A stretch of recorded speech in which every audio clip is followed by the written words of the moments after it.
अक्षय लखनऊ में एक police inspector है। उसके डिपार्टमेंट में सब उसकी बहुत तारीफ करते हैं। वो अपने अच्छे व्यवहार और लोगों के प्रति दयालु स्वभाव के लिए जाना जाता है। एक दिन अक्षय अपनी पत्नी के साथ बाजार गया। उसने वहां एक बच्चे को चोरी करते पकड़ा। वहां पर मौजूद भीड़ तो उस बच्चे को मारने के लिए तैयार थी, पर अक्षय उसे बचाते हुए अपने साथ अपने घर ले आया। वह बच्चा गंदा सा धूल से सना हुआ ऐसा लगता था जैसे कब से पेट भर खाना भी नहीं खाया। उसके शरीर पर अनगिनत चोटों के निशान थे। अक्षय ने अपनी पत्नी से उसके लिए खाना लाने को कहा।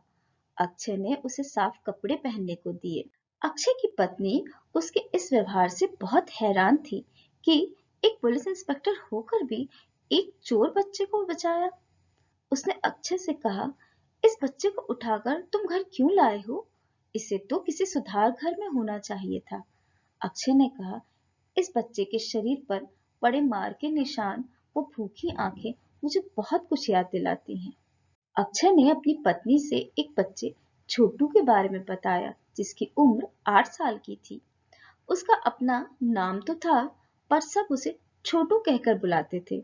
उसके घर पर माँ, 2 छोटे भाई बहन और उसका पिता था। उसके पिता के बस 2 ही काम थे, एक चोरी करना और दूसरा शराब पीना। उसके पास जो भी पैसे होते उन्हें वह शराब पीने में ही खत्म कर देता। छोटू की माँ दूसरों के घरों में काम करती थी और जो भी कमाती वो जेल से छुड़ाने में ही खत्म हो जाता था। उसके पापा ने छोटू को भी चोरी, पॉकेटमारी जैसे काम सिखा दिए थे। छोटू को कुछ ना कुछ पैसे तो रोज घर लेके आने ही होते थे, चाहे वह चोरी करके हो या भीख मांगकर। नहीं तो उसके पापा से उसकी बहुत पिटाई होती। उसका मन ये सब करने का बिल्कुल भी नहीं होता था।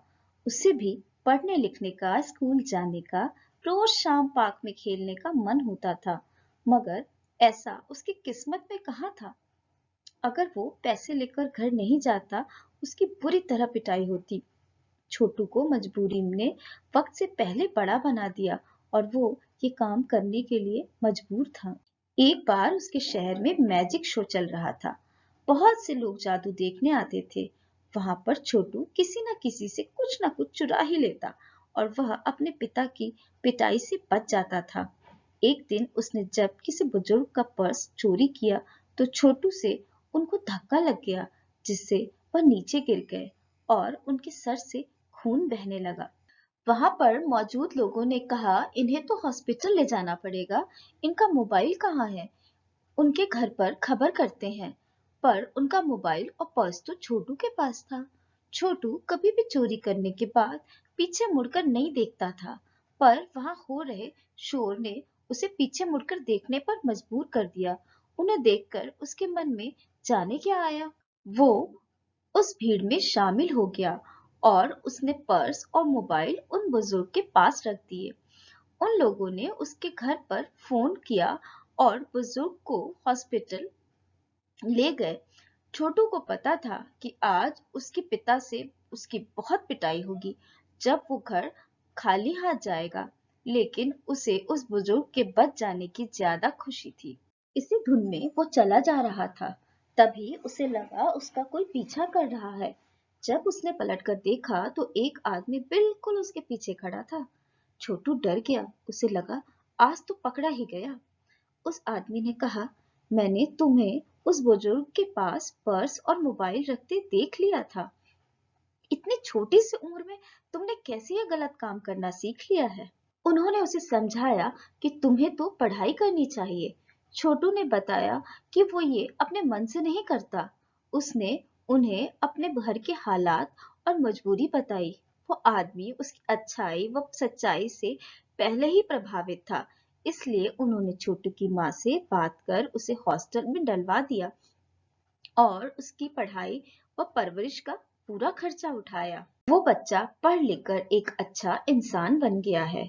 अक्षय ने अपनी पत्नी से कहा, जानती हो वो छोटू कौन है? वो मैं ही हूँ, पुलिस इंस्पेक्टर अक्षय। ये बच्चा मुझे मेरे अतीत में ले गया। मैं भी इसके लिए कुछ करना चाहता हूँ। तब अक्षय व उसकी पत्नी ने ऐसे बच्चों के लिए एक एनजीओ शुरू किया जिसमें वो पूरी कोशिश करते हैं कि अब कोई भी बच्चा इन परिस्थितियों से ना गुजरे और उन मासूमों के दिल में भी बचपन की मीठी यादें हों। जब वो बड़े हों तो ये गीत गुनगुना सकें, वो कागज की कश्ती, वो बारिश का पानी। हमारी जिंदगी में जरूरी ये नहीं है कि हम कितने खुश हैं, बल्कि जरूरी ये है कि हमारी वजह से कितने लोग खुश हैं। अगर आपको यह कहानी अच्छी लगी हो तो इसको लाइक करें, शेयर करें और ऐसी ही कहानियों को सुनने के लिए सब्सक्राइब करें हमारे यूट्यूब चैनल स्टोरी तेरी मेरी। धन्यवाद।